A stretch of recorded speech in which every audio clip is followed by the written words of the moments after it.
আসসালামু আলাইকুম। আমি ডাক্তার আব্দুর রহমান শাহিন, শেফা হোমিও চিকিৎসালয়, দক্ষিণ ধরান্দি বাজার, পটুয়াখালী। আমি এই যে একটা আমার জুনিয়র বন্ধুদের জন্য আমি একটা কেস দেখাইতে আছি। কেসটা হইল মেট্রোরেজিয়া। 2 মাসিকের ভিতরে তার আবার ব্লিডিং হয়, আবার তার ব্লাড যায়।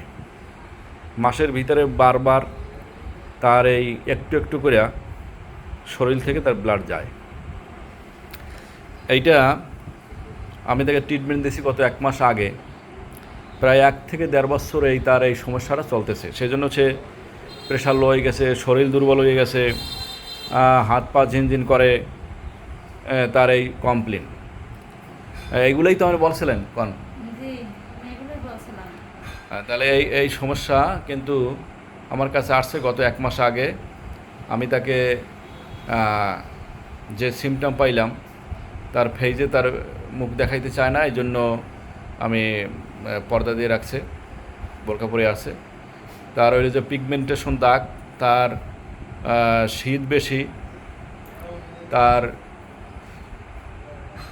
প্রস্রাবে গন্ধ বেশি, তার বারবার মেনস্ট্রুয়েশন হয় এবং তার লিউকোরিয়া বেশি, শরীরে ক্ষয় বেশি নাকি।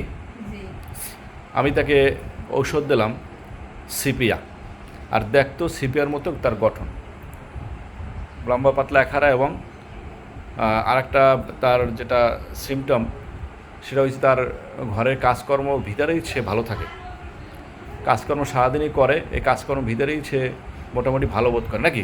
কাজবাজ তো আপনার অলস তো না, আপনি তো কাজবাজ সব ঠিকভাবেই করেন, এমনই বলেছেন যে কাজের মধ্যেই আমি ভালো থাকি। তাহলে এই সব সিমটমের উপরে আমি তাকে সিপিআ প্রেসক্রিপশন করলাম।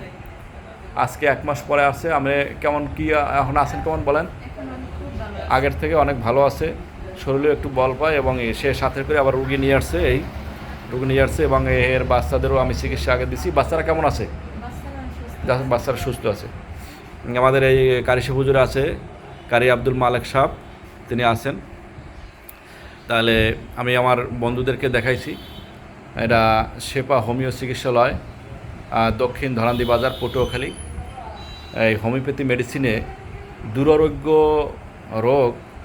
দুরারোগ্য যেগুলো আরোগ্য হইতে চায় না অন্যান্য প্যাথিতে, সেই জিনিসও হোমিওপ্যাথিতে সম্ভব। আমি এখন প্রায় ভিডিও দিতে চাই আমার জুনিয়র বন্ধুদের জন্য, শেখার জন্য। কিন্তু যারা সাধারণ মানুষ আছে তারাও দেখতে পারবে যে হোমিওপ্যাথিতে কত ভালো, কত কম সময়ে এবং রোগ নিরাময় হয়ে যায়, সেইটা দেখতে পারবে এবং তাদেরও উপকারে লাগবে। সেই জন্য হোমিওপ্যাথি মেডিসিন যে ভালো, সেইটা প্রমাণ পাইলেন তো। তাহলে এইবারে মেডিসিন দিছি, সে ইনশাল্লাহ সে পূর্ণাঙ্গ সুস্থ হয়ে যাবে। তাহলে সবাইকে ধন্যবাদ, সবাই ভালো থাকবেন। আসসালামু আলাইকুম ওয়া রাহমাতুল্লাহি ওয়া বারাকাতুহু।